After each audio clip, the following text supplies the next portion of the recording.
وعن عائشة رضي الله عنها قالت كان النبي صلى الله عليه وسلم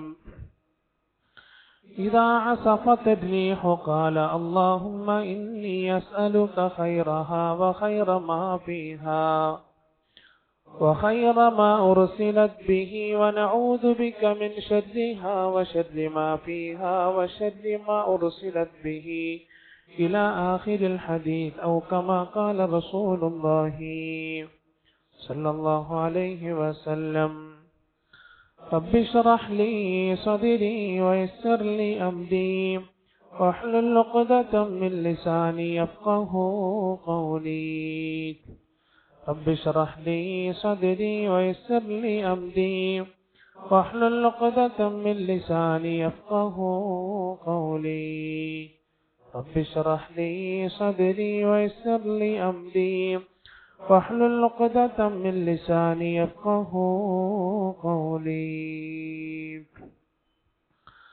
ബഹുമാനമുള്ള സഹോദരങ്ങളെ, സത്യവിശ്വാസികളെ, അല്ലാഹു സുബ്ഹാനഹു വ തആല നമ്മൾ ഒരുമിച്ച് കൂടൽ പൂർണ്ണമായി സ്വീകരിക്കുമാറാകട്ടെ. നമ്മുടെ ചെറുതും വലുതുമാകുന്ന എല്ലാ പാപങ്ങളും റബ്ബ് സുബ്ഹാനഹു വ തആല അവന്റെ കരുണയും കൃപയും കൊണ്ട് പുറത്തു മാപ്പാക്കി തരുമാറാകട്ടെ. നമ്മിൽ നിന്നും മൺമറഞ്ഞ മുഴുവൻ സഹോദരങ്ങൾക്കും ബന്ധുമിത്രാദികൾക്കും ഉറ്റവർക്കും ഉടയവർക്കും എല്ലാം അല്ലാഹു പരിപൂർണ മഗ്ഫിറത്ത് റഹ്മത്ത് കൊടുത്ത് അനുഗ്രഹിക്കുമാറാകട്ടെ. പ്രത്യേകിച്ചും പ്രകൃതി ദുരന്തങ്ങളിൽ അകപ്പെട്ട് മരണപ്പെട്ട എല്ലാ മനുഷ്യർക്കും അല്ലാഹു അവന്റെ കാരുണ്യത്തിന്റെ അവന്റെ കൃപയുടെ വാതിൽ തുറന്നു കൊടുക്കുമാറാകട്ടെ. ജീവിച്ചിരിക്കുന്നവർക്കെല്ലാം അല്ലാഹു ആഫിയത്തും സിഹത്തും പ്രദാനം ചെയ്ത് അനുഗ്രഹിക്കുമാറാകട്ടെ. അല്ലാഹു സുബ്ഹാനഹു വ തആല ഭൂമിയിൽ നമുക്ക് ധാരാളം അനുഗ്രഹങ്ങൾ ചെയ്തു തന്നിട്ടുണ്ട്. പക്ഷെ ഈ അനുഗ്രഹങ്ങൾ പലപ്പോഴും പരീക്ഷണങ്ങളായി മാറാറുണ്ട്. പല സാഹചര്യങ്ങളിലും പല സന്ദർഭങ്ങളിലും അല്ലാഹു അനുഗ്രഹമായി നിശ്ചയിച്ചിരിക്കുന്ന സംവിധാനങ്ങൾ, കുറച്ചുകൂടി തുറന്നു പറഞ്ഞാൽ അല്ലാഹുവിന്റെ അടിമകൾക്ക്, മനുഷ്യർക്ക് അല്ലാഹു കീഴ്പ്പെടുത്തി കൊടുത്ത സംവിധാനങ്ങൾ, പലപ്പോഴും ഇതൊക്കെയും പല സാഹചര്യങ്ങളിലും പരീക്ഷണങ്ങളായി മാറാറുണ്ട്.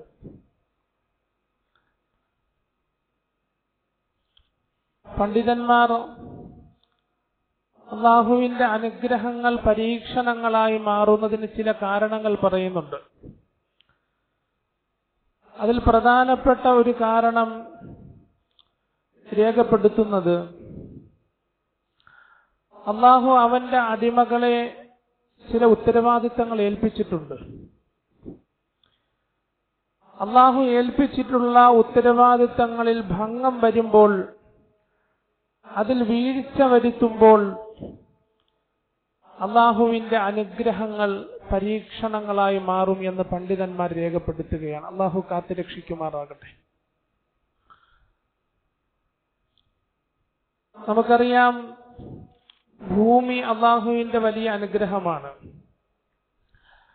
ആകാശം അല്ലാഹുവിന്റെ അനുഗ്രഹമാണ്.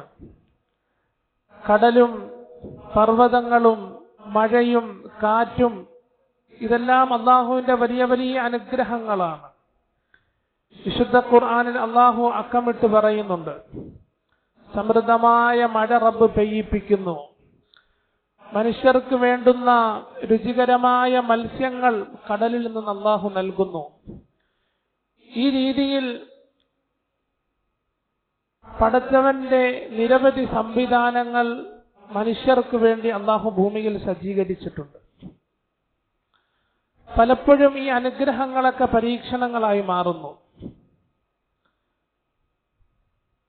ഈ വർഷവും കഴിഞ്ഞ വർഷവുമൊക്കെ പ്രത്യേകിച്ചും കേരളത്തിന്റെ അവസ്ഥ പരിശോധിക്കുമ്പോൾ പ്രകൃതി ദുരന്തങ്ങൾ, കടൽക്ഷോഭമായും ഉരുൾപൊട്ടലായും മണ്ണിടിച്ചിലായും വെള്ളപ്പൊക്കവും ജലപ്രളയവും ഒക്കെയായി അല്ലാഹുവിന്റെ അനുഗ്രഹങ്ങൾ പല സാഹചര്യങ്ങളിലും പരീക്ഷണങ്ങളായി ആപതിക്കുന്നു. അള്ളാഹു പ്രകൃതി ദുരന്തങ്ങളിൽ അകപ്പെട്ട മുഴുവൻ സഹോദരങ്ങൾക്കും സ്വർഗം കൊടുത്ത് അനുഗ്രഹിക്കുമാറാകട്ടെ. അള്ളാഹു ചെറുതും വലുതുമാകുന്ന മുഴുവൻ പരീക്ഷണങ്ങളെ തൊട്ടും നമ്മെ കാത്ത് രക്ഷിക്കുമാറാകട്ടെ. എപ്പോഴും നാം ദുആ ചെയ്യണം. ദൃശ്യ ശ്രവ്യ മാധ്യമങ്ങളിലൂടെ എല്ലാം നാം കേൾക്കുന്നുണ്ട്, കാണുന്നുണ്ട്, വീക്ഷിക്കുന്നുണ്ട്. കേരളമൊട്ടാകെ വല്ലാത്ത വിഷമത്തിൽ കഴിഞ്ഞുകൂടുകയാണ്. വല്ലാത്ത വിഷമത്തിൽ ദുരന്തങ്ങൾ ആവർത്തിക്കപ്പെടുന്നു. എല്ലാ വർഷവും അള്ളാഹുവിന്റെ അനുഗ്രഹമാകുന്ന സമൃദ്ധമായ മഴ അത് പരീക്ഷണമായി ഭവിക്കുന്നു. കഴിഞ്ഞ വർഷങ്ങളിൽ അത് കവളപ്പാറയിലും കൂട്ടിക്കലുമൊക്കെ ആയിരുന്നെങ്കിൽ ഈ വർഷം അത് വയനാട്ടിലും ഈ പറയപ്പെടുന്ന ചൂരൽമലയിലും മുണ്ടക്കയിലുമൊക്കെയാണ്. അള്ളാഹുവിന്റെ അനുഗ്രഹങ്ങൾ പരീക്ഷണങ്ങളായി ഭവിക്കുന്ന സാഹചര്യം. വിശ്വാസി കൃത്യമായിട്ട് പഠിക്കണം, മനസ്സിലാക്കണം, പാഠം ഉൾക്കൊള്ളണം. അതിനനുസരിച്ച് ജീവിതത്തെ ചിട്ടപ്പെടുത്തണം. പണ്ഡിതന്മാർ ധാരാളം കാര്യങ്ങൾ പഠിപ്പിക്കുന്നുണ്ട്. അള്ളാഹുവിന്റെ അനുഗ്രഹങ്ങൾ എങ്ങനെ പരീക്ഷണങ്ങളായി മാറുന്നു ഇല്ലേ? ഓരോ പരീക്ഷണങ്ങളും കഴിയുമ്പോ, അത് പെയ്തിറങ്ങുമ്പോ, അവസാനിക്കുമ്പോ ആയിരക്കണക്കിന് ജീവനുകളാണ് പൊലിയുന്നത്. ഒരു ആയുസ് മുഴുവൻ കഷ്ടപ്പെട്ട് പണിയെടുത്ത സൗധങ്ങൾ, സ്വപ്നങ്ങൾ എല്ലാം തകർന്നു വീഴുകയാണ്. നിസ്സഹായരായി നിരാലംബരായി നിൽക്കേണ്ടി വരുന്ന സാഹചര്യം. അള്ളാഹുവിന്റെ ചില പ്രതിഭാസങ്ങളോട് മനുഷ്യൻ ഒരിക്കലും കിടപിടിക്കാൻ പറ്റൂല. അള്ളാഹുവിന്റെ പ്രത്യേകിച്ച് 3 പ്രതിഭാസങ്ങളോട് മനുഷ്യൻ ഒരിക്കലും അതിനെ ഓവർടേക്ക് ചെയ്യുവാൻ, അതിനെ പ്രതിരോധിക്കാൻ മനുഷ്യന് കഴിയില്ല. പ്രാകൃത മനുഷ്യർക്കും കഴിയില്ല, ആധുനിക മനുഷ്യർക്കും കഴിയില്ല. കാറ്റ് അള്ളാഹുവിന്റെ വല്ലാത്ത പ്രതിഭാസമാണ്. എന്തെല്ലാം ആധുനിക ടെക്നോളജികൾ കണ്ടെത്തിയാലും കാറ്റിനോട് മൽപ്പിടുത്തം നടത്താൻ മനുഷ്യർക്ക് സാധ്യമല്ല. വെള്ളം അള്ളാഹുവിന്റെ പ്രതിഭാസമാണ്. എന്തെല്ലാം ആധുനിക ടെക്നോളജികൾ സംവിധാനങ്ങൾ ചെയ്താലും കണ്ടുപിടുത്തങ്ങൾ നടത്തിയാലും വെള്ളത്തോട് മൽപ്പിടുത്തം നടത്താൻ അള്ളാഹുവിന്റെ അടിമകളാകുന്ന മനുഷ്യർക്ക് സാധ്യമല്ല. തീ അള്ളാഹുവിന്റെ വലിയ അനുഗ്രഹമാണ്. അത് പരീക്ഷണമായി മാറുമ്പോ അതിനോട് കിടപിടിക്കുവാൻ, അതിനെ പ്രതിരോധിക്കുവാനുള്ള സംരക്ഷണ കവചം മനുഷ്യരുടെ കൈകളിലില്ല. കിലോമീറ്റർ വേഗതയിൽ ആഞ്ഞടിക്കുന്ന കാറ്റ്, അടിച്ചു കയറുന്ന തിരമാലകൾ, ജലപ്രളയങ്ങൾ, കടൽക്ഷോഭം, ഇതൊക്കെ അള്ളാഹുവിന്റെ അനുഗ്രഹങ്ങളായിരുന്നു. പക്ഷെ ഇതൊക്കെ പരീക്ഷണങ്ങളായി ഈ കഴിഞ്ഞ കൊല്ലത്തെയും അതിന് തൊട്ടു മുമ്പുള്ള കൊല്ലത്തെയും പ്രത്യേകിച്ചും കേരളത്തിലെ കണക്കൊക്കെ എടുത്തു നോക്കിയാൽ നമുക്ക് മനസ്സിലാകും. ദുരന്തങ്ങൾ മാറി മാറി സംഭവിച്ചുകൊണ്ടിരിക്കുന്നു. ദുരന്തങ്ങൾ ആവർത്തിക്കപ്പെടുന്നു. മനുഷ്യൻ നിരർത്ഥകനായി നിൽക്കേണ്ടി വരുന്ന അവസ്ഥ, നിസ്സഹായനായി നിൽക്കേണ്ടി വരുന്ന അവസ്ഥ. കുടുംബം നഷ്ടപ്പെടുന്നു, മക്കൾ നഷ്ടപ്പെടുന്നു, ഭാര്യ നഷ്ടപ്പെടുന്നു, തൊഴിലും ആരോഗ്യവും എല്ലാം നഷ്ടപ്പെട്ടു പോകുന്ന ഒരവസ്ഥ, ഏകനായി കഴിയേണ്ടി വരുന്ന ഒരു സാഹചര്യം. അള്ളാഹു നമുക്കെല്ലാം ഈമാൻ നൽകുമാറാകട്ടെ. ഈ പ്രതിഭാസങ്ങളോട് ആധുനിക മനുഷ്യര് മാത്രമല്ല, പ്രാകൃത മനുഷ്യരും ഇതിനെ അഭിമുഖീകരിച്ചിട്ടുണ്ട് എന്നുള്ളതാണ് ചരിത്രത്തിന്റെ വസ്തുത. 1985 കൊളംബോയില്, ശ്രീലങ്കയിലെ കൊളംബോയില് വലിയ അഗ്നിപർവ്വതം പൊട്ടി. പൊട്ടിപ്പുറപ്പെട്ട ലാവ അത് പർവ്വതത്തെ കീറിക്കൊണ്ട് കൂടുതൽ ശക്തിയായി മുന്നോട്ട് വരികയും മഞ്ഞുമായി ബന്ധപ്പെട്ട് മഞ്ഞുരുകി അത് വെള്ളമായി മാറുകയും കല്ലും മണ്ണും ചെളിയും വെള്ളവുമൊക്കെ ചേർന്ന് അതിശക്തമായ പ്രവാഹമുണ്ടായി. ഏകദേശം 60 കിലോമീറ്ററോളം അത് മുന്നോട്ടൊഴുകി. 1985 നടന്നതാ. 60 കിലോമീറ്റർ മുന്നോട്ടൊഴുകി.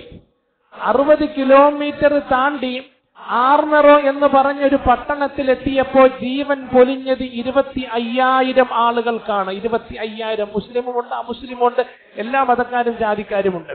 25,000 പേരുടെ ജീവൻ നഷ്ടപ്പെട്ടു. ഇന്നിവിടെ മുണ്ടക്കയിൽ ഉരുൾപൊട്ടി. 56 കിലോമീറ്റർ. പ്രത്യേകിച്ച് വിശദീകരിക്കേണ്ട, മനസ്സിലാക്കി തരേണ്ട ആവശ്യമില്ല, നമ്മളെല്ലാവരും കൃത്യമായിട്ട് വീക്ഷിക്കുന്നവരാ. 56 കിലോമീറ്റർ താണ്ടി നിലമ്പൂരിലെ ചാലിയാർ എന്ന പ്രദേശത്ത് നിന്നും, ചാലിയാറിൽ നിന്നും എത്ര മൃതദേഹങ്ങൾ കണ്ടെടുത്തു. എത്ര മൃതദേഹങ്ങൾ ആദ്യമായി ഒഴുകി വന്നത് 3 വയസ്സുള്ള ഒരു കുഞ്ഞിന്റെ മൃതദേഹമാണ് അല്ലേ? ആദ്യമായി ഒഴുകി വന്നത് രക്ഷാപ്രവർത്തകർ കണ്ടെടുത്തത് 56 കിലോമീറ്റർ ഇടതടവില്ലാതെ അതിശക്തിയായ പ്രവാഹം. അള്ളാഹുവിന്റെ അനുഗ്രഹങ്ങൾ പരീക്ഷണങ്ങളായി ആഞ്ഞടിക്കുന്നു. ആദ്യമായി ഒഴുകിയെത്തിയതൊരു പിഞ്ചു കുഞ്ഞാണ്.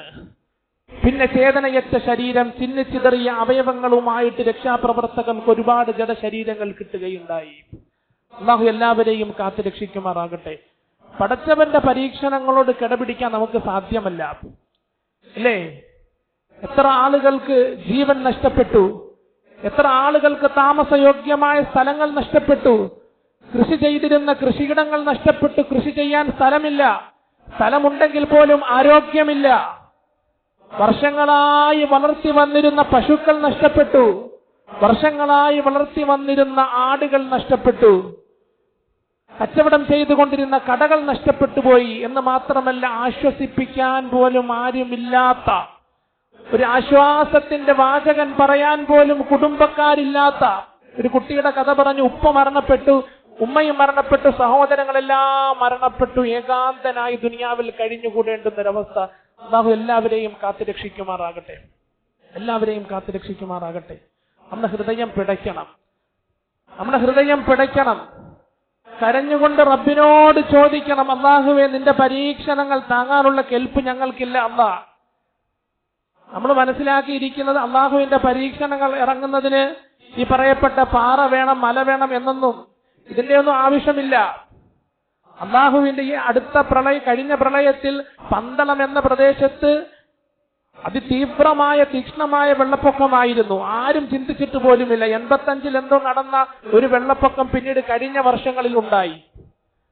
തീവ്രമായ വെള്ളപ്പൊക്കം. ബോട്ടുകൾ ഓടിച്ചു, കാറുകളും സ്കൂട്ടറുകളും സൈക്കിളുകളും സഞ്ചരിച്ചിരുന്ന സ്ഥലത്തിലൂടെ അള്ളാഹു ബോട്ടുകൾ ഓടിച്ചു. അതുകൊണ്ട് പരീക്ഷണങ്ങൾ ഏത് സാഹചര്യം, ഏത് സ്ഥലത്ത് വേണമെങ്കിലും ഇറങ്ങാം. അതൊക്കെ അള്ളാഹുവിന്റെ തീരുമാനമായി. എല്ലാം അള്ളാഹുവിന്റെ സൃഷ്ടികളാണ്. മുഴുവൻ പടച്ചവൻ അടക്കി ഭരിക്കുകയാണ്. കുൻ ഫയക്കൂൻ എന്ന സൂറത്ത് യാസീനിൽ നമ്മൾ ഓതാറുള്ളത് അല്ലേ? ഇന്നമാ അംറുഹു ഇദാ അറാദ ശൈഅൻ അൻ യഖൂല ലഹു കുൻ ഫയക്കൂൻ. അള്ളാഹു ഒരു കൽപ്പന പുറപ്പെടുവിച്ചാൽ അത് ഉരുൾപൊട്ടലായി, പ്രകൃതിക്ഷോഭമായി, കടൽക്ഷോഭമായി, മണ്ണിടിച്ചിലായിട്ടൊക്കെ മാറും. എത്രയോ ജീവനുകൾ പൊലിഞ്ഞു പോകും. അള്ളാഹു കാത്ത് രക്ഷിക്കുമാറാകട്ടെ.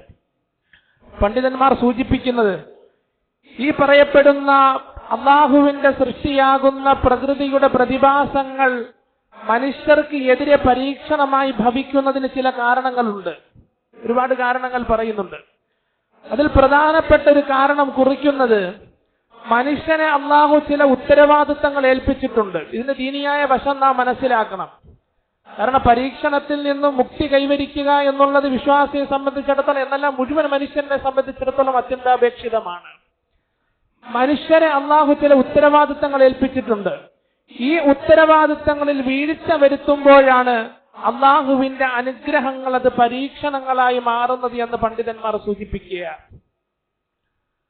3 രീതിയിലുള്ള ഉത്തരവാദിത്തം മനുഷ്യർക്കുണ്ട്. 3 രീതിയിൽ. ഒന്ന് അള്ളാഹുവിനോടുള്ള ഉത്തരവാദിത്തമാണ്, സൃഷ്ടിച്ച റബ്ബിനോടുള്ള ഉത്തരവാദിത്തം. ഇതൊന്നും അറിയാതെ എത്രയോ ആളുകൾ നമസ്കാരമില്ലാതെ കഴിഞ്ഞുകൂടുന്നു. എത്രയോ ആളുകൾക്ക് വിശുദ്ധ ഖുർആനുമായി യാതൊരു ബന്ധവുമില്ല, ദിക്റുകളുമായി ബന്ധമില്ല, സദഖയുമായി ബന്ധമില്ല. നമുക്ക് പറയാനുള്ളത് അത് തന്നെയാണ്. റസൂലുള്ളാഹി സ്വല്ലല്ലാഹു അലൈഹി വസല്ലമ തങ്ങൾ പഠിപ്പിക്കുന്നതും വിശുദ്ധ ഖുർആൻ പകർന്നു തരുന്നതും ആപത്തുകളിൽ നിന്ന് സംരക്ഷണം തീർക്കുന്നത് കർമ്മങ്ങൾ മാത്രമാണ്, അല്ലാതെ വേറൊന്നുമില്ല. ഈ ഇളകി വരുന്ന കൂറ്റൻ പാറകളെ തടുക്കാൻ നമ്മുടെ ശരീരത്തിന്, നമ്മുടെ അവയവങ്ങൾക്ക് ഒന്നും സാധ്യമല്ല. ആധുനിക ടെക്നോളജികൾക്ക് പോലും പറ്റൂല. അതിതീവ്രമായി തീക്ഷ്ണമായി വരുന്ന പരീക്ഷണങ്ങളെ തടുത്തു നിർത്താൻ മുഹമ്മദ് റസൂലുള്ളാഹി സ്വല്ലല്ലാഹു അലൈഹി വസല്ലമ തങ്ങൾ തന്ന അധ്യാപനം സൽക്കർമ്മങ്ങൾ മാത്രമാണ്. സൽക്കർമ്മങ്ങൾ മാത്രമാണ്. വിശുദ്ധ ഖുർആന്റെ അധ്യാപനവും അത് തന്നെയാണ്. അല്ലാതെ 10 പേര് ഒരുമിച്ച് നിന്നാൽ പോലും ഒരു പർവ്വതം അല്ലെങ്കിൽ ഒരു പാറ അതിനെ പിടിച്ചു നിർത്താൻ അല്ലെ അതിവേഗതയിൽ കുതിക്കുകയാണ്. അതിവേഗതയിൽ ആലോചിച്ച് നോക്കിയേ, 56 കിലോമീറ്റർ ഒഴുകി എന്ന് പറയുമ്പോ നേരത്തെ പറഞ്ഞതുപോലെ കൊളംബോയിൽ 60 കിലോമീറ്റർ അഗ്നിപർവ്വതം പൊട്ടി ഒഴുകിയപ്പോ 25,000 പേരാ മരണപ്പെട്ടത്. ഇവിടെ മുണ്ടക്കയിൽ ഉരുൾപൊട്ടിയത് 56 കിലോമീറ്റർ താണ്ടി നിലമ്പൂരിലെ ചാലിയാറിൽ നിന്ന് എത്ര മൃതദേഹങ്ങൾ കണ്ടെടുത്തു. ഈ ഒഴുക്കിനനുസരിച്ച് ആളുകളുടെ അവയവങ്ങൾ ഛിന്ന ഭിന്നമായി മാറുകയാണ്. എപ്പോഴും നാം ദുആ ചെയ്യണം. റസൂൽ സല്ലല്ലാഹു അലൈഹി വസല്ലമ തങ്ങൾ നിരന്തരം ദുആ ചെയ്യാറുണ്ടായിരുന്നു. മഴ കാണുമ്പോൾ, മഴയുടെ കാർമേഘം കാണുമ്പോൾ നബി തങ്ങൾക്ക് ഭയമാണ്. കാർമേഘം കാണുമ്പോൾ റസൂൽ സല്ലല്ലാഹു അലൈഹി വസല്ലമ തങ്ങൾക്ക് ഭയമാണ്. ആയിഷ റളിയല്ലാഹു അൻഹ പറയുന്നുണ്ട്, റസൂലുള്ളാഹി സല്ലല്ലാഹു അലൈഹി വസല്ലം ഇദാ അസഫത്തിർ റീഹു, അതിശക്തമായി കാറ്റടിച്ചു കഴിഞ്ഞാൽ, അതിശക്തമായിട്ട് കാറ്റടിക്കും. ഈ സമയത്ത് റസൂൽ സല്ലല്ലാഹു അലൈഹി വസല്ലമ തങ്ങൾ മുസല്ല വിരിച്ച് നമസ്കരിച്ച് കൈകൾ ഉയർത്തിക്കൊണ്ട് റബ്ബിനോട് ചോദിക്കുന്നത് എന്തെന്നറിയുമോ? അല്ലാഹുമ്മ ഇന്നി അസ്അലുക ഖൈറഹാ വ ഖൈറ മാ ഫീഹാ വ ഖൈറ മാ ഉർസിലത് ബിഹി. അല്ലാഹുവേ, ഈ കാറ്റിന്റെ വിഷയത്തിലുള്ള ഖൈറിനെ ഞാൻ നിന്നോട് ചോദിക്കുന്നു. വ നഊദു ബിക മിൻ ശർരിഹാ വ ശർരി മാ ഫീഹാ വ ശർരി മാ ഉർസിലത് ബിഹി. ഈ കാറ്റ് വിതയ്ക്കുന്ന തിന്മകളിൽ തൊട്ട്, പരീക്ഷണങ്ങളെ തൊട്ട് ഞാൻ നിന്നോട് കാവൽ ചോദിക്കുന്ന റബ്ബേ എന്ന് റസൂലുള്ളാഹി സ്വല്ലല്ലാഹു അലൈഹി വസല്ലം കാറ്റടിക്കുമ്പോ, കാർമേഘം കാണുമ്പോ ഇപ്രകാരം പ്രാർത്ഥിക്കുമായിരുന്നു എന്ന് ആയിഷ റളിയല്ലാഹു അൻഹ രേഖപ്പെടുത്തുകയാണ്. നിങ്ങൾക്ക് ഭയമായിരുന്നു. വൈദാ തഖയ്യലത്തിസ് സമാഉ തഗയ്യറത്തിൽ ലൗനു. ആകാശത്തിന്റെ ഭാവം അങ്ങോട്ട് മാറുമ്പോ റസൂലുള്ളാഹി സല്ലല്ലാഹു അലൈഹി വസല്ലമ തങ്ങളുടെ മുഖവും മാറും. റസൂൽ സല്ലല്ലാഹു അലൈഹി വസല്ലമ തങ്ങളുടെ മുഖം ചുവക്കും. അല്ലാഹുവേ, ഇത് നിന്റെ അനുഗ്രഹമാണോ അതോ പരീക്ഷണമാണോ? മദീനയിൽ ലാവ പെട്ടി പുറപ്പെട്ടല്ലോ. എത്ര ആളുകൾ മരണമടഞ്ഞു. വിശ്വാസികളും പെടും, അവിശ്വാസികളും പെടും. രാജ്യത്തിന്റെ, നാടിന്റെ മൂല്യങ്ങൾ വരെ തകർക്കപ്പെടുന്നതിന് കാരണമായി തീരും. അല്ലാഹു കാത്തു രക്ഷിക്കുമാറാകട്ടെ. ആയിഷ റളിയല്ലാഹു അൻഹ പറയുകയാ, വൈദാ തഖയ്യലത്തിസ് സമാഉ തഗയ്യറത്തിൽ ലൗനു. ആകാശത്തിന്റെ ഭാവം മാറുമ്പോ റസൂൽ സല്ലല്ലാഹു അലൈഹി വസല്ലമ തങ്ങളുടെ മുഖം വിവർണമാകും, ദുഃഖമാകും. ഖറജ വദഖല വഅദ്ബറ വഅഖ്ബൽ. ആയിഷ റളിയല്ലാഹു അൻഹ പ്രയോഗിക്കുക, വീട്ടിനുള്ളിലേക്ക് പ്രവേശിക്കും, വീണ്ടും ഇറങ്ങും, വീണ്ടും പ്രവേശിക്കും, വീണ്ടും ഇറങ്ങും, ഇരിക്കും, നിൽക്കും, മുന്നോട്ട് പോകും, പിറകോട്ട് വരും. ആകെ ഒരു വെപ്രാളം. മുഹമ്മദുർ റസൂലുള്ളാഹി സ്വല്ലല്ലാഹു അലൈഹി വസല്ലം. അല്ലാഹുവിന്റെ പരീക്ഷണമാണോ ഈ വരുന്നത്? പരീക്ഷണത്തിന്റെ കാർമേഘമാണോ അതോ അനുഗ്രഹത്തിന്റെ കാർമേഘമാണോ? റസൂൽ സല്ലല്ലാഹു അലൈഹി വസല്ലം തങ്ങൾ പോലും ഭയപ്പെട്ടിരുന്നു അതിശക്തമായ മഴയെ, അതിശക്തമായ ജലപ്രളയത്തെ. ആയിഷ റളിയല്ലാഹു അൻഹ ഒരിക്കൽ റസൂൽ സല്ലല്ലാഹു അലൈഹി വസല്ലം തങ്ങളുടെ വിവരം ചോദിക്കാനായി പോയി. അറഫ്തു ദാലിക ഫീ വജ്ഹിഹി. റസൂൽ സല്ലല്ലാഹു അലൈഹി വസല്ലം തങ്ങളുടെ മുഖം കണ്ട് ഞാൻ മനസ്സിലാക്കി എന്തിനാ നബി തങ്ങളെ ഇങ്ങനെ വെപ്രാളപ്പെടുന്നത്. അതിശക്തമായിട്ടുള്ള കാറ്റ് വരുമ്പോ, അതല്ലെങ്കിൽ പ്രകൃതിയുടെ പ്രതിഭാസങ്ങൾ സംഭവിക്കുമ്പോൾ വീട്ടിനുള്ളിലേക്ക് അങ്ങ് പ്രവേശിക്കും, വീണ്ടും ഇറങ്ങും, ഇരിക്കും, നിൽക്കും, മുന്നോട്ട് പോകും, പിറകോട്ട് വരും. എന്തായി നടക്കുന്നത്? റസൂലുള്ളാഹി സ്വല്ലല്ലാഹു അലൈഹി വസല്ലം തങ്ങൾ പറഞ്ഞത് എന്തെന്നറിയുമോ? ലഅല്ലഹു യാ ആയിഷ കമാ ഖാല ഖൗമു ആദിൻ. ആയിഷ, ഒരുപക്ഷെ ഈ കാറ്റുണ്ടല്ലോ, ആയിഷ, നമ്മുടെ താഴ്വരയെ പുണരുന്ന ഈ കാർമേഘമുണ്ടല്ലോ, ഒരുപക്ഷെ ആദ് സമുദായത്തിന് വന്ന് ഭവിച്ച പരീക്ഷണമായിരിക്കാം, അറിയില്ലല്ലോ. അതിൽ നിന്ന് മുക്തി നേടുന്നതിന് വേണ്ടി ഞാൻ ദുആ ചെയ്യുന്നതാണ്, വിഷമിക്കുന്നതാണെന്ന് റസൂലുള്ളാഹി സ്വല്ലല്ലാഹു അലൈഹി വസല്ലം. ഫലമ്മാ റഔഹു ആരിദൻ മുസ്തഖ്ബില ഔദിയതിഹിം ഖാലു ഹാദാ ആരിദുൻ മുംതിറുനാ. വിശുദ്ധ ഖുർആൻ പഠിപ്പിക്കുന്നുണ്ടല്ലോ, ആദ് സമുദായത്തിന്റെ താഴ്വര കാർമേഘം പുൽകിയപ്പോ, പുണർന്നപ്പോ ആദ് സമുദായം തുള്ളിച്ചാടി എന്ന കിതാബുകളിൽ പറയുന്നത്. തുള്ളിച്ചാടി, ആർത്തട്ടഹസിച്ചു, സന്തോഷിച്ചു. ഉടനെ ഹൂദ് നബി അലൈഹി സ്വലാത്തു വസ്സലാം പറഞ്ഞു, സമൂഹമേ, ലൈസ ഹാദിഹി സഹാബ റഹ്മത്തിൻ. ഇത് കാരുണ്യത്തിന്റെ കാർമേഘമല്ല, ഇത് കാരുണ്യത്തിന്റെ കാർമേഘമല്ല, മറിച്ച് അതിശക്തമായ പരീക്ഷണങ്ങൾ ഒളിഞ്ഞിരിക്കുന്ന. ഹൂദ് നബി അലൈഹി സ്വലാത്തു വസ്സലാമിന് സംശയം, ഡൗട്ടടിച്ചു. ഹൂദ് നബി അലൈഹി സ്വലാത്തു വസ്സലാം സമൂഹത്തോട് പറഞ്ഞു, നിങ്ങൾ പരിഹസിച്ച ശിക്ഷയില്ലേ, ആ ശിക്ഷയാണ് വരുന്നത്, അല്ലാതെ കാരുണ്യത്തിന്റെ കാർമേഘമല്ല എന്ന് ഹൂദ് നബി അലൈഹി സ്വലാത്തു വസ്സലാം സമുദായത്തിന് പരിചയപ്പെടുത്തി കൊടുത്തു. അത്തരത്തിലൊരു പരീക്ഷണത്തിൽ നിന്നും മുക്തി നേടുന്നതിന് വേണ്ടിയാണ് ഞാൻ ഇപ്രകാരം വെപ്രാളപ്പെടുന്നത് എന്ന് റസൂലുള്ളാഹി സ്വല്ലല്ലാഹു അലൈഹി വസല്ലം. എപ്പോഴും ദുആ ചെയ്യണം. മഴ പെയ്യുമ്പോ, കാറ്റ് വീശുമ്പോ, ഇടി ഇടിക്കുമ്പോ അള്ളാഹുവിനോട് ദുആ ചെയ്യണം. അള്ളാഹുവെ, പരീക്ഷണത്തെ തൊട്ട് കാത്തു രക്ഷിക്കണേ റബ്ബേ. മരണം 300 എന്ന് രേഖപ്പെടുത്തപ്പെട്ടിട്ടുള്ളത്. എത്ര ആളുകൾ മരണപ്പെടുന്നു. പിഞ്ചു കുഞ്ഞുങ്ങൾ ചേതനയറ്റ ശരീരവുമായിട്ട്, ചിന്നിച്ചിതറിയ അവയവങ്ങളുമായിട്ട് എത്ര ശരീരങ്ങൾ. ആദ്യമായി ഒഴുകിയെത്തിയത് ഒരു കൊച്ചു കുഞ്ഞാണെന്നാ പറയപ്പെടുന്നത്, 3 വയസ്സുള്ള. അല്ലാഹു എല്ലാവരെയും കാത്തുരക്ഷിക്കുമാറാകട്ടെ. ആദ്യമായി നമുക്ക് പറയാനുള്ളത് ക്ഷമ മുറുകെ പിടിക്കുക എന്നുള്ളതാണ്. പ്രത്യേകിച്ച് വിശ്വാസികൾക്ക് അല്ലാഹു നൽകിയിരിക്കുന്ന വലിയ അനുഗ്രഹം, യഥാർത്ഥ സുഖം, യഥാർത്ഥ ആനന്ദം, സന്തോഷം സ്വർഗത്തിലാണ്, ദുനിയാവിലല്ല. നമ്മളെപ്പോഴും ചിന്തിക്കേണ്ടുന്ന കാര്യമാണ് അല്ലെ. തുറന്നു പറഞ്ഞാൽ വിശ്വാസി അല്ലാത്ത ചില ആളുകൾ പൂർണ്ണമായി ഡൗൺ ആയി പോകുമെന്നുള്ളതാ. ഉമ്മ മരണപ്പെട്ടു, മക്കൾ മരണപ്പെട്ടു, അതുപോലെ ഭാര്യ മരണപ്പെട്ടു, ആരുമില്ല. ഇങ്ങനെയുള്ള ആളുകൾക്ക് മുന്നോട്ട് ചിലപ്പോൾ ആത്മഹത്യയുടെ വക്കിലെത്തും. അല്ലാഹു എല്ലാവരെയും കാത്തുരക്ഷിക്കുമാറാകട്ടെ. ഈമാൻ ഉണ്ടെങ്കിൽ ഉറച്ചു നിൽക്കാൻ സാധിക്കും. ഈമാനിന്റെ പ്രാധാന്യത അവിടെയാണ്. ഈമാൻ ഉള്ളവൻ എന്താ ചിന്തിക്കുന്നത്? ഇന്നല്ലെങ്കിൽ നാളെ ഞാനും അങ്ങ് മരിക്കും, വലിയ താമസമൊന്നുമില്ല. മരണപ്പെട്ട എന്റെ മക്കളുടെ അടുത്ത് പോകാൻ 1 നിമിഷം മതി. എന്റെ റൂഹൊന്ന് പിരിഞ്ഞാൽ എനിക്കും അവരുടെ അടുക്കൽ പോകാം. സൽക്കർമ്മങ്ങൾ ചെയ്യണമെന്ന് മാത്രം. അല്ല, എന്റെ റൂഹൊന്ന് പിരിയേണ്ട താമസം. അതെപ്പോ റൂഹ് പിരിയും? ഏത് സമയത്തും റൂഹ് പിരിയാം. ഏത് സമയത്തും ഇതിനേക്കാൾ വലിയ പ്രതിഭാസമാകുന്ന മരണമെന്ന മഹാപ്രതിഭാസം മുഴുവൻ മനുഷ്യരെയും പുൽകിയാൽ എനിക്കും എന്റെ മക്കളുടെ അടുത്ത് എത്തിച്ചേരാൻ സാധിക്കും. എനിക്കും എന്റെ ഭാര്യയെ കാണാം, എനിക്കും എന്റെ ഉമ്മയെ കാണാം. ആ മണ്ണിനടിയിൽപ്പെട്ട് വായ്ക്കുള്ളിലെല്ലാം ചെളി നിറഞ്ഞുകൊണ്ട് പെടഞ്ഞു വീണ എന്റെ ഉമ്മയില്ലേ, എന്റെ ഉപ്പയില്ലേ, അവരെയൊക്കെ എനിക്ക് കാണാം. സൽക്കർമ്മങ്ങൾ മുറുകെ പിടിച്ചാൽ മതി. മരിക്കണം എന്ന് മാത്രം. സ്വർഗത്തിൽ അല്ലാഹു എല്ലാവരെയും ഒരുമിക്കും. അവിടെ പ്രകൃതിക്ഷോഭമില്ല, അവിടെ കടൽക്ഷോഭമില്ല, അവിടെ ഉരുൾപൊട്ടലില്ല, അവിടെ മണ്ണിടിച്ചിലില്ല, ഒന്നുമില്ല. സന്തോഷമേ സന്തോഷം, എപ്പോഴും സന്തോഷം. എന്താഗ്രഹിച്ചാലും കിട്ടുന്ന, ഒരു തലവേദനയില്ലാത്ത, ഒരു വേദനയില്ലാത്ത, ബുദ്ധിമുട്ടില്ലാത്ത, അസ്വസ്ഥതയില്ലാത്ത ഒരു മഹാലോകത്തിൽ എല്ലാവരും എത്തിപ്പെടും. വിശ്വാസികൾക്ക് ഇങ്ങനെ ചിന്തിക്കാം. വിശ്വാസികൾ എന്ത് ചെയ്യും? ആദ്യമായി റബ്ബിനെ സ്തുതിക്കണം, നമ്മെ മുസ്ലിം ആക്കിയതിന്റെ പേരിൽ. എല്ലാവരും അൽഹംദുലില്ലാഹ് എന്ന് ഹൃദയത്തിൽ കൈതൊട്ട് പറയണം. അൽഹംദുലില്ലാഹ്, അൽഹംദുലില്ലാഹ്. മുഹമ്മദ് റസൂലുള്ളാഹി സ്വല്ലല്ലാഹു അലൈഹി വസല്ലമ തങ്ങൾ യതീമായിരുന്നല്ലോ. നബി തങ്ങൾക്ക് എല്ലാവരും നഷ്ടപ്പെട്ടു. ആകെ ആശ്രയമായിരുന്ന അബൂ താലിബും നഷ്ടപ്പെട്ടു. ഏകാന്തനായി കഴിയേണ്ടി വന്നു. നബി തങ്ങളെ കൂടുതൽ കൂടുതൽ മുന്നോട്ട് കൊണ്ടുവന്നത് ഈമാൻ എന്ന സംരക്ഷണ കവചമായിരുന്നു. ഈമാൻ ഒരു വല്ലാത്ത ഊർജ്ജമാ വിശ്വാസിക്ക് നൽകുന്നത്. ചെറിയ ഊർജ്ജമൊന്നുമല്ല.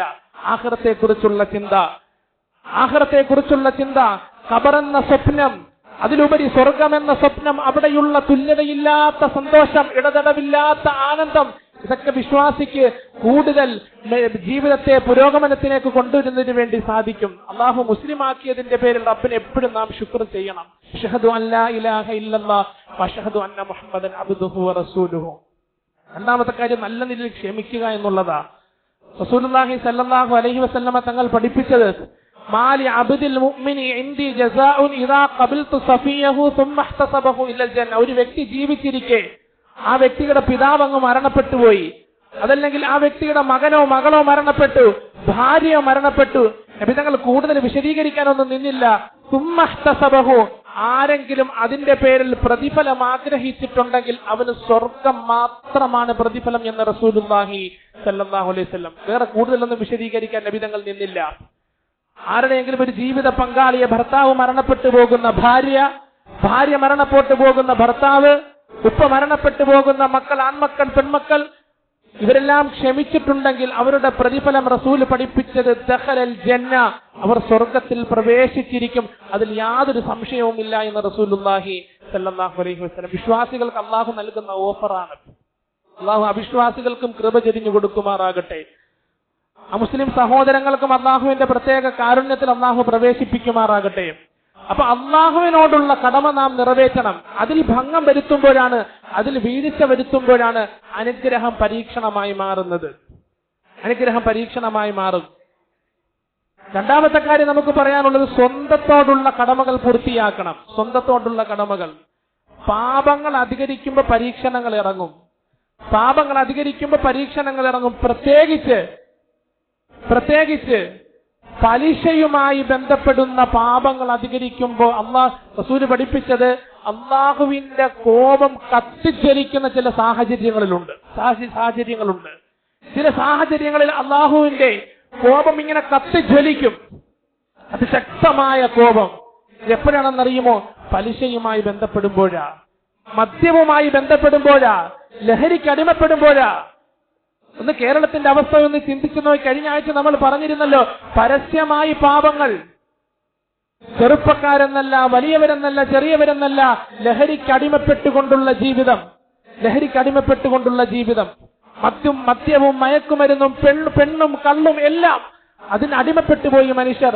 അള്ളാഹുവിന്റെ കോപം കത്തിജ്വലിക്കുന്നു. പടച്ചവന്റെ പരീക്ഷണങ്ങൾ പേമാരി പോലെ പെയ്തിറങ്ങുന്നു. പണ്ഡിതന്മാർ രേഖപ്പെടുത്തുന്നതാ, അനുഗ്രഹങ്ങൾ പരീക്ഷണങ്ങളായി മാറുന്നതിന്റെ ചില കാരണങ്ങൾ. അതിലൊന്ന് അള്ളാഹുവുമായി ബന്ധപ്പെട്ടുള്ള കടമകൾ പൂർത്തിയാക്കാതെ വരുമ്പോ. രണ്ടാമത്തെ കാര്യം, സ്വന്തത്തോടുള്ള കടമകൾ, നഫ്സിനെ പാപങ്ങളിലേക്ക് തള്ളിവിടുമ്പോ. നമസ്കരിക്കേണ്ട നഫ്സ്, വിശുദ്ധ ഖുർആൻ പാരായണം ചെയ്യേണ്ടുന്ന നഫ്സ്, നല്ല നിലയിൽ കച്ചവടം ചെയ്യേണ്ടുന്ന ശരീരം, നല്ല നിലയിൽ സംസാരിക്കേണ്ട നാവ്, നല്ല നിലയിൽ കർമ്മങ്ങൾ ചെയ്യേണ്ടുന്ന കൈയും കാലും ഒക്കെ എന്താ ചെയ്തുകൊണ്ടിരിക്കുന്നത്? മദ്യത്തിന് വഴങ്ങിക്കൊടുത്തോ?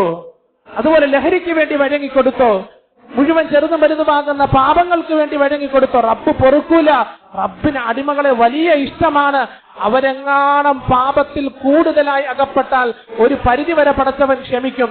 ആ പരിധി കഴിഞ്ഞാൽ ഈ കഴിഞ്ഞ കേരളത്തിലെ അവസ്ഥകളൊക്കെ നോക്കിയാൽ മനസ്സിലാകും. നേരത്തെ പറഞ്ഞതുപോലെ കഴിഞ്ഞ വർഷം കൂട്ടിക്കലും കവളപ്പാറയുമായിരുന്നു, ഈ വർഷം ചൂരൽമലയും ഉണ്ടക്കയും ഒക്കെയാ. അള്ളാഹു മുഴുവൻ പരീക്ഷണങ്ങളെ തൊട്ട് കാത്തു രക്ഷിക്കുമാറാകട്ടെ. ഏതെങ്കിലുമൊക്കെ സ്ഥലത്തുള്ള ചില ആളുകളുടെ പാപങ്ങൾ നിമിത്തമായിട്ടായിരിക്കും മറ്റു പ്രദേശത്തുള്ള ആളുകളെ അള്ളാഹു പരീക്ഷിക്കുന്നത്, പറയാൻ പറ്റൂല. ആ പരീക്ഷണത്തിൽ നല്ലവരും പെടും, നല്ലവരല്ലാത്ത ആളുകളും പെടും. നല്ലവരല്ലാത്ത ആളുകളും പെടും. ഒരു മദ്രസ അധ്യാപകൻ മരണപ്പെട്ടു പോയല്ലോ. കുട്ടികളെ പഠിപ്പിക്കുന്ന ചിത്രം സോഷ്യൽ മീഡിയയിലൂടെ വൈറലായിരിക്കുകയാണ്, അല്ലേ? നല്ലവരും പെടും, നല്ലവരല്ലാത്ത എല്ലാവരും പെടും അള്ളാഹുവിന്റെ പരീക്ഷണത്തിൽ. റസൂൽ സല്ലല്ലാഹു അലൈഹി വസല്ലം തങ്ങൾ പഠിപ്പിക്കുന്നു, പിന്നീട് ആഖിറത്തിൽ നല്ലവരാര് നല്ലവരല്ലാത്ത ആര് എന്ന നിലയ്ക്ക് അവരെ പുനർജീവിപ്പിക്കപ്പെടും എന്ന് മുഹമ്മദ് റസൂലുള്ളാഹി സല്ലല്ലാഹു അലൈഹി വസല്ലം. മൂന്നാമത് നമുക്കുള്ള ബാധ്യത സഹജീവികളോടും പ്രകൃതിയോടുമുള്ള ബാധ്യതയാണ്. ഒന്നാമത് അള്ളാഹുവിനോടുള്ള ബാധ്യത, അതിൽ വീഴ്ച വരുത്താൻ പാടില്ല. രണ്ടാമത് സ്വന്തത്തോടുള്ള ബാധ്യതയിൽ വീഴ്ച വരുത്താൻ പാടില്ല. പാപങ്ങളൊക്കെ ചെയ്യുന്നത് കുറയ്ക്കണം. പലിശയുമായി ബന്ധപ്പെട്ടവർ ആത്മാർത്ഥമായിട്ട് പശ്ചാത്തപിക്കണം. പരസ്പരം പിണങ്ങിക്കഴിയുന്ന ആളുകൾ പിണക്കങ്ങൾ മാറ്റണം. കർമ്മങ്ങൾ ചെയ്തുകൊണ്ട് കൂടുതൽ മുന്നോട്ട് വരണം. ചെയ്ത പാപങ്ങളുടെ പേരിൽ ഖേദിക്കണം.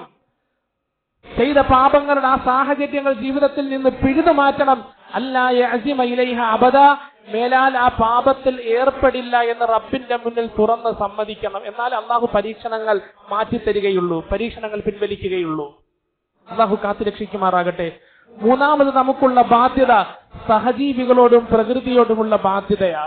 എന്താ സഹജീവികളോടുള്ള ബാധ്യത? അവരെ ചേർത്ത് പിടിക്കണം. ഈ ദുരിതത്തിൽ അകപ്പെട്ടവരെ ചേർത്ത് പിടിക്കാൻ നമുക്ക് സാധിക്കണം. ഒരുപക്ഷെ നമുക്ക് വരേണ്ടുന്ന പരീക്ഷണമായിരിക്കാം അവരിലേക്ക് വന്നിറങ്ങിയത്. അവർ നമ്മുടെ സഹോദരങ്ങളാണ്. അവർക്ക് വേണ്ടതെല്ലാം കഴിവിന്റെ പരമാവധി എത്തിച്ചു കൊടുക്കണം, അവരെ സഹായിക്കണം. ഒരു മുസ്ലിം ആയിക്കൊള്ളട്ടെ അമുസ്ലിം ആയിക്കൊള്ളട്ടെ, ഒരു സഹോദരന്റെ ആവശ്യ നിർവഹണത്തിലായിരിക്കെ അള്ളാഹു അവന്റെ ആവശ്യ പൂർത്തീകരണത്തിലായിരിക്കുമെന്ന് മുഹമ്മദ് റസൂലുള്ളാഹി സല്ലല്ലാഹു അലൈഹി വസല്ലം. അതുകൊണ്ട് എല്ലാ സ്ഥലങ്ങളിലും സംഘടനകള്, അതുപോലെ സംരംഭങ്ങൾ എല്ലാം അതിനുവേണ്ടിയുള്ള പരിശ്രമങ്ങൾ നടത്തുന്നുണ്ട്. നമ്മളെല്ലാവരും ഇൻഷാ അല്ലാഹ് അതിന്റെ ഭാഗമായി മാറണം. അള്ളാഹു തൗഫീഖ് നൽകുമാറാകട്ടെ. ഇന്ന് ഇൻഷാ അല്ലാഹ് നമ്മുടെ ഈ മസ്ജിദില് എല്ലാ മാസവും ആദ്യത്തെ ആഴ്ചയിൽ നടക്കാറുള്ളത് പോലെയുള്ള പള്ളിയുടെ ബക്കറ്റ് കളക്ഷനാണ്. എല്ലാവരും ഇൻഷാ അല്ലാഹ് പരിപൂർണമായിട്ട് ഭാഗവാക്കാക്കി. രണ്ടാമത്തെ കാര്യം പ്രകൃതിയോടുള്ള കടമകൾ പൂർത്തിയാക്കുക എന്നുള്ളതാണ്. ഇന്നലെ വാട്സപ്പിൽ വന്നൊരു കുറിപ്പാണ്, ഒരു നല്ല മെസ്സേജ് ആയിട്ട് എനിക്ക് തോന്നി. മഴ പറയുന്നു, ഒരു കുഴപ്പവുമില്ലാതെ പണ്ടും ഞാൻ ഒരുപാട് പെയ്തതാ, പക്ഷെ ഇന്ന് നിങ്ങൾ എന്റെ വഴി തടഞ്ഞു. പുഴ പറയുന്നു, പണ്ട് ഞാൻ ഒരുപാട് ഒഴുകിയതാണ്, പക്ഷെ ഇന്ന് നിങ്ങൾ എന്റെ നെഞ്ച് തകർത്തെന്റെ കരകൾ കയ്യേറി. ഭൂമി പറയുന്നു, പണ്ട് ഞാൻ ഒരുപാട് വെള്ളം കുടിച്ചതാ, പക്ഷെ ഇന്ന് നിങ്ങൾ എന്റെ വായിൽ കോൺക്രീറ്റ് തടച്ചു. ഞാൻ വെള്ളം ശേഖരിക്കുന്ന പാടങ്ങളും കുളങ്ങളും നിങ്ങൾ മണ്ണിട്ട് നികത്തി. മല പറയുന്നു, പണ്ട് ഞാൻ പേമാരിയിൽ അനങ്ങാതെ ഉറച്ചു നിന്നതാ, പക്ഷെ ഇന്ന് നിങ്ങൾ എന്റെ കാലുകൾ മുറിച്ചെടുത്തു. അതുകൊണ്ടാണ് എനിക്ക് പിടിച്ചു നിൽക്കാൻ കഴിയാതെ ഉരുൾപൊട്ടലിൽ വീണു പോകുന്നത്. സഹോദരങ്ങളെ, ഈ ഉരുൾപൊട്ടൽ ഉണ്ടാകുന്നത് എങ്ങനെയാ? ഇതിനെക്കുറിച്ച് വ്യക്തമായിട്ട് പഠിക്കണം. മുകളിൽ വെള്ളം തങ്ങി നിൽക്കും, ഇതിന്റെ കാലുകൾ നമ്മൾ വെട്ടി. ഇപ്പൊ ഈ കർണാടകയിൽ ശിരൂരിൽ അപകടം നടന്നല്ലോ, അത് എല്ലാ സമുദായത്തിനും സമൂഹർക്കും ഉപകരിക്കുന്ന വഴിയും കാര്യങ്ങളും ഒക്കെയാണ്. പക്ഷെ നമ്മളൊന്ന് ചിന്തിച്ചാൽ മനസ്സിലാകും, എക്സ്പ്രസ് ഹൈവേ ഇങ്ങനെ നടുക്കൂടെ പോയിരിക്കുക. ഈ കൂറ്റൻ പർവ്വതത്തിന്റെ കാല് വെട്ടി മാറ്റിക്കൊണ്ടാണ് എക്സ്പ്രസ് ഹൈവേ പാഞ്ഞു പോയിരിക്കുന്നത് കർണാടകയിലേക്കുള്ള, അല്ലേ? ഈ മുകളിൽ വെള്ളം തങ്ങി നിൽക്കുമ്പോ അതിനെ താങ്ങാൻ സാധിക്കാതെ അത് ശക്തമായ നിലയിൽ താഴോട്ട് ഉരുൾപൊട്ടും. അതിന്റെ തീവ്രത എത്രത്തോളമാണ് നമുക്ക് സങ്കല്പിക്കാൻ പോലും കഴിയില്ല.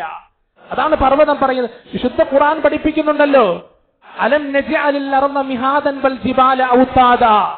അലം നജ്അലിൽ അർള മിഹാദ, ഭൂമിയെ നാം വിരിപ്പാക്കി തന്നില്ലേ, വൽ ജിബാല ഔതാദ, പർവ്വതങ്ങളെ ആണിയാക്കിയാണ് ഞാൻ നിശ്ചയിച്ചിട്ടുള്ളത്.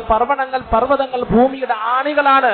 ആ പർവ്വതങ്ങളുടെ ചെകിട് വെട്ടിക്കളഞ്ഞുകൊണ്ട് അതിനെ ദൂരത്തിന് വേണ്ടി അതല്ലെങ്കിൽ മറ്റെന്തെങ്കിലും കാര്യത്തിന് വേണ്ടി അതിന്റെ കാലുകൾ വെട്ടിത്തകർത്തുകൊണ്ട് എന്ത് സംരംഭങ്ങൾ കൊണ്ടുവന്നാലും അതിന് പിന്നീട് സ്ഥിരത കാണില്ല, പിന്നീട് നശിച്ചു പോകും.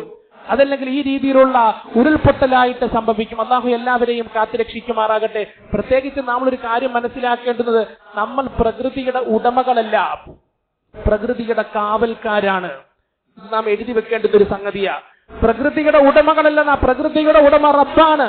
റബ്ബ് സംവിധാനിച്ചിരിക്കുന്ന നേരത്തെ ഉരുൾപൊട്ടലും കടൽക്ഷോഭവും ഒന്നും ഇല്ലായിരുന്നല്ലോ. അതൊക്കെ വലിയ അപൂർവമായിട്ട് സംഭവിക്കുന്ന ചില പ്രവണതകൾ മാത്രമായിരുന്നു. പക്ഷെ ഇന്ന് കണക്ക് നോക്കിക്കൊള്ളും, കഴിഞ്ഞ 4 വർഷമായിട്ട് പല സ്ഥലങ്ങളിലും മാറി മാറി ഉരുൾപൊട്ടൽ സംഭവിച്ചുകൊണ്ടിരിക്കുകയാ. എത്ര അതിശക്തമായതിനുള്ള പ്രവാഹമാണ് താഴേക്ക് കുതിക്കുന്നത്. അതിന് പിടിച്ചു നിൽക്കാൻ കഴിയുന്നില്ല. പ്രകൃതിയെ നശിപ്പിച്ചു കളയുകയാണ്. അല്ലാഹു കാത്തുരക്ഷിക്കുമാറാകട്ടെ. മുഹമ്മദ് റസൂലുള്ളാഹി സ്വല്ലല്ലാഹി അലൈഹി വസല്ലമ നൽകുന്ന ഏറ്റവും വലിയ അധ്യാപനമാണ് പ്രകൃതിയെ നിങ്ങൾ സംരക്ഷിക്കണം. മഹാന്മാര് പഠിപ്പിക്കുന്നത് തഹ്ഫദു അൽ അർദ ഫഇന്നഹാ ഉമ്മുക്കും എന്നാണ്. നിങ്ങൾ പ്രകൃതിയെ, ഭൂമിയെ സംരക്ഷിക്കണം, അത് നിങ്ങളുടെ മാതാവാണെന്ന് ചില പണ്ഡിതന്മാർ രേഖപ്പെടുത്തിയിരിക്കുകയാണ്. റസൂലുള്ളാഹി സ്വല്ലല്ലാഹി അലൈഹി വസല്ലമ തങ്ങൾ പഠിപ്പിക്കുന്നുണ്ടല്ലോ, കഴിയുമെങ്കിൽ വൃക്ഷങ്ങൾ നട്ടുപിടിപ്പിക്കണം. വൃക്ഷങ്ങൾ ഭൂമിക്ക് കൂടുതൽ ആശ്വാസം നൽകും, സന്തോഷം നൽകും. പർവ്വതങ്ങളെ നിങ്ങൾ കൈകടത്താൻ പാടില്ല. ഈ ആദ് സമുദായത്തിന് എന്തിന്റെ പേരുള്ള ശിക്ഷ വന്നത്? അവര് പാപങ്ങൾ പ്രവർത്തിച്ചിരുന്ന് പടച്ചവനെ തിരസ്കരിച്ച്, അത് ശരിയാണ്. പക്ഷേ കിതാബുകൾ രേഖപ്പെടുത്തുന്നുണ്ട്, കാലിയായ ഒരു സ്ഥലങ്ങളും കണ്ടിരുന്നില്ല ഇവർ ആ സ്ഥലത്ത് കെട്ടിപ്പൊക്കിയിട്ടല്ലാതെ. കിതാബിന്റെ ഒരു വാചകത്തിന്റെ ശൈലിയാ. കാലിയായ ഒരു സ്ഥലങ്ങളും കണ്ടിരുന്നില്ല അവിടെ കൂറ്റൻ ബിൽഡിങ്ങുകൾ കെട്ടിപ്പൊക്കിയിട്ടല്ലാതെ.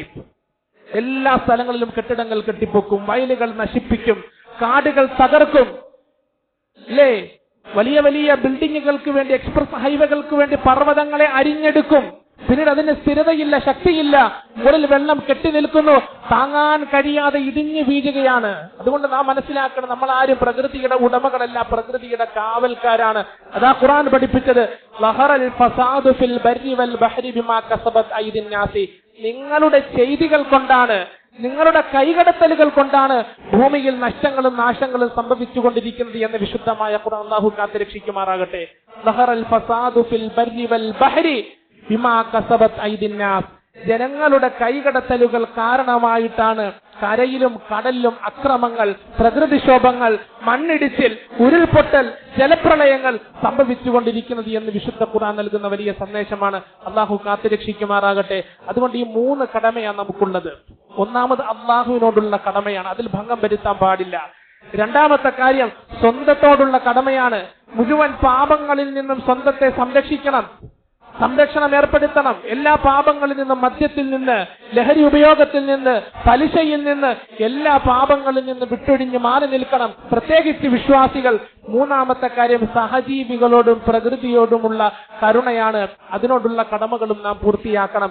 ഇതിൽ വീഴ്ച വരുത്തുമ്പോഴാണ് നേരത്തെ പറഞ്ഞതുപോലെ അള്ളാഹുവിന്റെ മഴയാകുന്ന അനുഗ്രഹം പരീക്ഷണമായി മാറുന്നത്, അള്ളാഹുവിന്റെ കാറ്റാകുന്ന അനുഗ്രഹം പരീക്ഷണമായി മാറുന്നത്, അള്ളാഹുവിന്റെ വെള്ളവും തീയുമാകുന്ന മനുഷ്യൻ അധീനപ്പെടുത്തി കൊടുത്തിരുന്ന അനുഗ്രഹം താങ്ങാൻ കഴിയാത്ത നിലയിൽ അത് പരീക്ഷണങ്ങളായി ആപതിക്കുന്നത് എന്ന് റസൂലുള്ളാഹി സ്വല്ലല്ലാഹി അലൈഹി വസല്ലമ നൽകുന്ന വലിയൊരു പാഠമാണ്. അല്ലാഹു മനസ്സിലാക്കാൻ തൗഫീഖ് നൽകുമാറാകട്ടെ. ഈ ഒരു പരീക്ഷണത്തിൽ അകപ്പെട്ട മുഴുവൻ ആളുകൾക്കും അല്ലാഹു ഷഹീദിന്റെ കൂലി കൊടുത്ത് അനുഗ്രഹിക്കുമാറാകട്ടെ. അള്ളാഹു സ്വർഗത്തിൽ അവർക്കെല്ലാം ഉന്നതമായ സ്ഥാനങ്ങൾ കൊടുത്ത് അനുഗ്രഹിക്കുമാറാകട്ടെ. കുടുംബങ്ങൾ നഷ്ടപ്പെട്ട അല്ലെ, എത്ര ആളുകൾ കച്ചവടം നഷ്ടപ്പെട്ടു പോയി, കച്ചവടം ചെയ്യാൻ സ്ഥലമില്ല, കൃഷിയിടങ്ങൾ നഷ്ടപ്പെട്ടു, ഇനി അതിനുള്ള സ്ഥലമുണ്ടെങ്കിൽ പോലും ആരോഗ്യമില്ല, പശുക്കളും ആടുകളും എല്ലാം നഷ്ടപ്പെട്ടു, ആശ്വസിപ്പിക്കാൻ പോലും ആരുമില്ലാത്ത നിസ്സഹായതയുടെ അവസ്ഥ സാഹചര്യം. അള്ളാഹു എല്ലാവരെയും കാത്തുരക്ഷിക്കും. നമുക്കുള്ളത് ആത്മാർത്ഥമായി ദുആ ചെയ്യുക എന്നുള്ളതാണ്. അതുപോലെ വളരെ പ്രധാനപ്പെട്ട ഒരു കാര്യം പറയാനുള്ളത്, ഈ ശുഹദാക്കളുടെ കൂട്ടത്തിൽ വലിയ ഒരു ഇസ്ലാമിന്റെ പോരാളി കൂടി ഷഹീദായിട്ടുണ്ട്. ഇസ്മായിൽ ഹനിയ എന്ന് പറയപ്പെടുന്ന ഫലസ്തീനിലെ ഏറ്റവും വലിയൊരു പോരാളിയായിരുന്നു. 6 മാസം മുമ്പുള്ള ഇസ്രായേലിന്റെ ബോംബാക്രമണത്തിൽ 3 ആൺമക്കളും നഷ്ടപ്പെട്ടു, അദ്ദേഹത്തിന്റെ 3 പേരമക്കളും നഷ്ടപ്പെട്ടു. അദ്ദേഹം പിടിച്ചു നിന്നു. അദ്ദേഹം പറയുകയാണ്, എന്റെ മക്കൾ ഉണ്ടായിരുന്നതിനേക്കാൾ കൂടുതൽ ശക്തിയായി വിശുദ്ധ ഇസ്ലാമിന് ഞാൻ സേവനം ചെയ്തത് എന്റെ മക്കൾ നഷ്ടപ്പെട്ടതിന് ശേഷമാണ്. അല്ലെ, വിശ്വാസിയുടെ ഊർജമാണ് ഈമാൻ എന്ന് പറയുന്നത്. കുടുംബം നഷ്ടപ്പെട്ടാൽ കൂടുതൽ ഉഷാറായിട്ട് മുന്നോട്ട് വരും. കാരണം എന്നെ പരീക്ഷിച്ചത് എന്റെ റബ്ബാണ്. ആയുസ് മുഴുവൻ കഷ്ടപ്പെട്ട് പണിതെടുത്ത സൗധം നഷ്ടപ്പെട്ടു, വീട് നഷ്ടപ്പെട്ടു, കടകളും കമ്പോളങ്ങളും നഷ്ടപ്പെട്ടു. പക്ഷേ കൂടുതൽ ഊർജത്തോടുകൂടി മുന്നോട്ട് വരും. കാരണം എന്നെ പരീക്ഷിച്ചത് എന്റെ റബ്ബാണ്. അവൻ അതിന് അർഹതയുണ്ട്, അവകാശമുണ്ട്. എന്റെ റബ്ബിനറിയാം ഇതിനേക്കാൾ വലിയൊരു സൗധം എനിക്ക് ദുനിയാവിലും ആഖിറത്തിലും തരാൻ, ഇതിനേക്കാൾ വലിയ കുടുംബത്തെ നൽകാൻ എന്റെ റബ്ബിന് കഴിവുണ്ടല്ലോ. അതുകൊണ്ട് പരീക്ഷണത്തിൽ പരിപൂർണമായി ക്ഷമ കൈക്കൊള്ളണം, ഈമാനോടുകൂടി മുന്നോട്ട് നീങ്ങണം. നമ്മെ സംബന്ധിച്ച് ആത്മാർത്ഥമായിട്ട് അവർക്ക് വേണ്ടി ദുആ ചെയ്യണം. എപ്പോഴും പ്രത്യേകിച്ച് 5 വഖത്ത് നമസ്കാരങ്ങൾക്ക് ശേഷം നമുക്ക് വേണ്ടി ദുആ ചെയ്യണം. അല്ലാഹുവേ, പാപത്തിൽ നിന്നും ഞങ്ങളെ നീ കരകയറ്റണേ. അല്ലാഹുവേ, പാപത്തിൽ നിന്നും കരകയറ്റണേ. പടച്ചവനെ, നിന്നോടുള്ള കടമകൾ പൂർത്തിയാക്കാൻ തൗഫീഖ് നൽകണേ. അല്ലാഹുവേ, അതുപോലെ തന്നെ പടച്ചവനെ, പ്രകൃതിക്ഷോഭങ്ങളിൽ നിന്ന് ഈ പറയപ്പെട്ട മുഴുവൻ പരീക്ഷണങ്ങളെ തൊട്ട് ഞങ്ങൾ നീ കാത്തുരക്ഷിക്കണേ റബ്ബേ എന്ന് ആത്മാർത്ഥമായിട്ട് ദുആ ചെയ്യണം. അല്ലാഹു സുബ്ഹാനഹു വ തആല മുഴുവൻ പരീക്ഷണങ്ങളിൽ നിന്ന് നമ്മെ കാത്തുരക്ഷിക്കുമാറാകട്ടെ. പ്രത്യേകിച്ച് നമ്മളെ കൊണ്ട് കഴിയുന്ന എല്ലാം, എത്രയോ ആൾക്കാർ അൽഹംദുലില്ലാഹ് അവരുടെ എല്ലാം വിട്ടുകൊടുക്കുന്നു, സാമ്പത്തികമായി ശാരീരികമായിട്ടൊക്കെ സഹായിക്കുന്നു. എല്ലാവരും കഴിവിന്റെ പരമാവധി അതിൽ പങ്കുകൊള്ളണം. അള്ളാഹു അങ്ങനെ പങ്കുകൊള്ളുന്നതിന്റെ ഭാഗമായിട്ട് കാരണമായിട്ട് ഇത്തരത്തിലുള്ള പരീക്ഷണങ്ങളെ തൊട്ടെല്ലാം അള്ളാഹു നമ്മെ സംരക്ഷിക്കും. റസൂലുള്ളാഹി സ്വല്ലല്ലാഹു അലൈഹി വസല്ലമ തങ്ങൾ പഠിപ്പിക്കുന്ന കാര്യമാണ്. അതുകൊണ്ട് നമ്മളെ കൊണ്ട് എന്തൊക്കെയാണോ ചെയ്യാൻ പറ്റുന്നത് അതൊക്കെ ചെയ്യണം. പ്രത്യേകിച്ചും ആത്മാർത്ഥമായിട്ട് ദുആ ചെയ്യണം. ഒരുപാട് സംഘടനാ സംരംഭങ്ങൾ, സഹായ സംഘടനകളൊക്കെ അതിനുവേണ്ടി പരിശ്രമിക്കുന്നുണ്ട്.